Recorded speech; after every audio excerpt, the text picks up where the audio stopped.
السلام عليكم ورحمة الله تعالى وبركاته. dhammaan asxaabta ku xiran something new and something academy waxaa leeyahay soo dhawaada maalin wanaagsan. Sida ogtiin waxaa la socday barnaamijka forex-ka ayaan ayaanta ku guda jirnay. Marka waxaan rabaa maanta inaan ka hadlo sidee ayaa maaragtay khasaaraha forex-ka loo yareyn karaa, sidee looga hortagi karaa, maadaama aan aragnay dad badan oo maaragtay account-nada forex ay ka gubteen dad Soomaali ah. Waxaa arkaysaa qof $100 account ku shubtay oo lacagtii ay ka gubanayso. Waxaa arkaysaa qof signalka markii uu galo oo wada minus ah ama stop loss ah almost haddii oo maanta 10 trade galo waxaa kamid waxaa laga yaabaa in 7 kamid stop loss ugu dhacdo, qofkiina uu jah wareero oo buuq iyo ka qaado iyo dhibaato oo xataa mararka qaar ku kalifaysa inuu ka niyad jabo ganacsigan. Marka waxaa rabaa mawduucaas inaan ka hadlo. Marka si horta ganacsiga u niyad jabin waa inaa ganacsiga horta qorshe aad leedahay. Waa inaa marka hore ula dhaqanta ganacsigan sida dukaan aad leedahay oo noloshaada iyo masruufkaaga uu ka xiran yahay. taas macnaheedu waxaa waaye haddii aad adiga maaragtay xoolahaaga aa ilaashato aa ka adkaato oo aadan ku dhildhiilin, waxaa waaye lacagtaada makaa lumaydo ama makaa khasaaraydo. Marka waxaana jiro marka hore waxaan rabaa inaan maaragtay aan dul maro qodobada sababa inay maaragtay account-ka uu kaa gubto ama uu kaa qarxo. Qodobadaas waxaa ka mid ah kow waxaa ka mid ah lot size aad u weyn. Arrintan waa arrin badanaa anaga Soomaali ahaan aan sameyno. Waxaa arkaysaa qofkii inuu ku xirto stop loss aad maaragtay aan dhehe lot weyn aad u badan inuu isticmaalo. Waxaa arkaysaa qofkii oo lacagta ugu jirta account-kiisa iyo stop loss-ka isticmaalaya aysan isku qalmin. Waxaa arkaysaa qof $100 ugu jirto isticmaalaya lot 0.10 0.20. taasna waxaa waaye gambling waa ama qamaar waa. taasna waxaa waaye maxaa yeelay a few bibis oo suuqa dhanka jihada qaldan u dhaqaaqo ayaa suuqa dhan ama lacagtaada dhan kaa saari karta ama lacagtaada kaa gubi karta. Qodobka labaad oo minuska dadka u keenay ama khasaaraha u keenay waxaa ka mid ah waxaa waaye anaga Soomaali ahaan waxaan naqaanaa scalping haddaad taqaanid. waxaa waaye qof suuqa stop loss iyo take profit uma sameynayo, suuqa muddo kooban oo ku trade gareynaya. Trade-kaas faa'iido hadduu ka helo wuu ka qaadanaya, loss hadduu la kulmana loss-ka wuxuu sameynayaa uu deysanaya. Marka taasna waxaa waaye dhibaato kale oo jirto waaye, mana loo baahno in sidaas la sameeyo. qodob kale waxaa waaye qof aan lahayn target.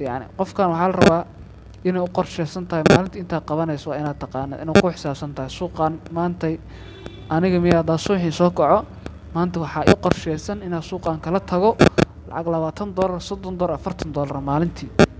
haddii intaas aa ka helo suuqa waa iskaga baxaya.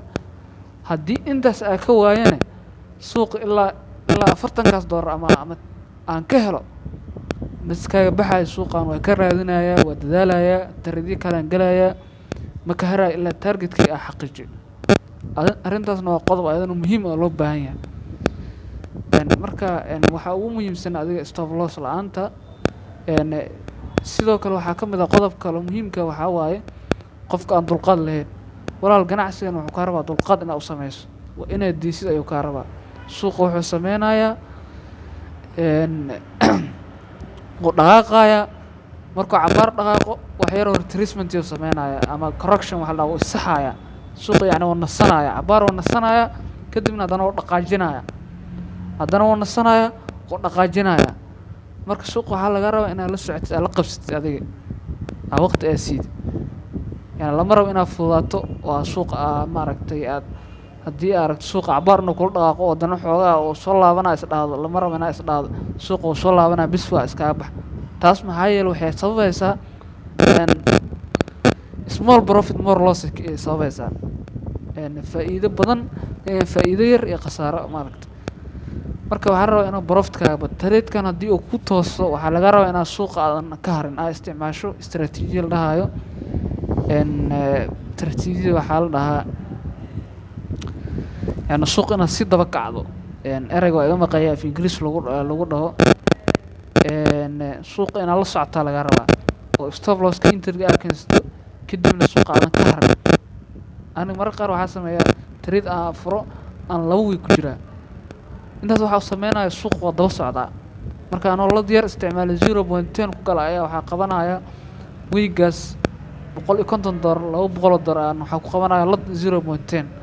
waa yani risk free trade waa yani riski ma laha. Marka annaga haddaanana Soomaalida waxaa naga maqan dulqaad. Trade-ka markaa furno dulqaad ma siinayno. waxaa waa qamaarayna.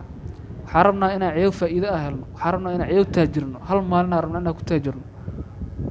taasna macquul maaha. adduunkana lacag si fudud laguma helo ilaa wax maaragtay loo shaqeeyo loo dulqaato.